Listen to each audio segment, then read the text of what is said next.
Hello friends. Today we are going to learn essay on a scene 2 hospital. My friend has been lying ill in the civil hospital for some time past. I learnt about his illness only a few days back and, therefore, I decided to go and look him up.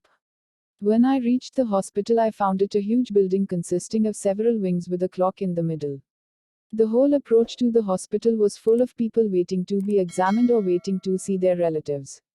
When I entered the hospital through a big hall, I found that there were a large number of rooms on the left and the right.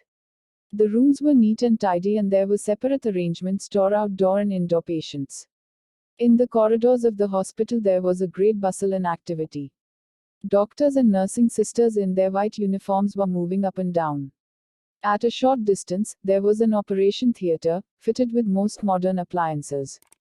Outside the operation theater, there was a set of stretchers and wheelchairs. On inquiry, I learned that this was the casualty ward where those who are victims of accidents are treated. After making inquiries from certain people, I found the general ward where my friend was lying. As entered the general ward, there were cries of groan with pain, and rows of beds were laid out on both sides. Here every patient was numbered, and on his bed was hanging a detailed chart of his disease and other things. My friend was on bed number 48, and when I reached him, I found a small gauze box and a temperature chart by his side. He was now recovering from his illness and was slowly getting back his strength. After remaining with him for some time, I decided to visit the other wards of the hospitals. As I moved out, found that there was a female ward in which women indoor patients were treated. Then there was the infectious disease ward where patients suffering from contagious diseases were kept in complete segregation and nobody was allowed to visit them.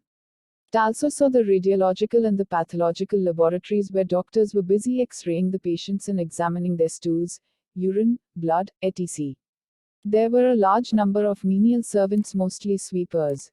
But was pained to see how they were mostly sitting in the corners and chatting, negligent of their work and duty.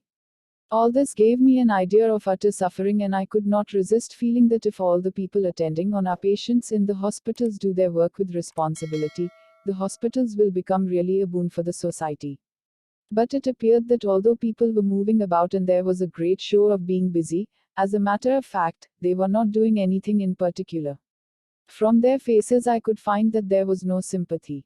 All appeared to be so mechanical that while it went on, it could not give even a bit of sympathy which a man in suffering requires the most. Thank you for watching.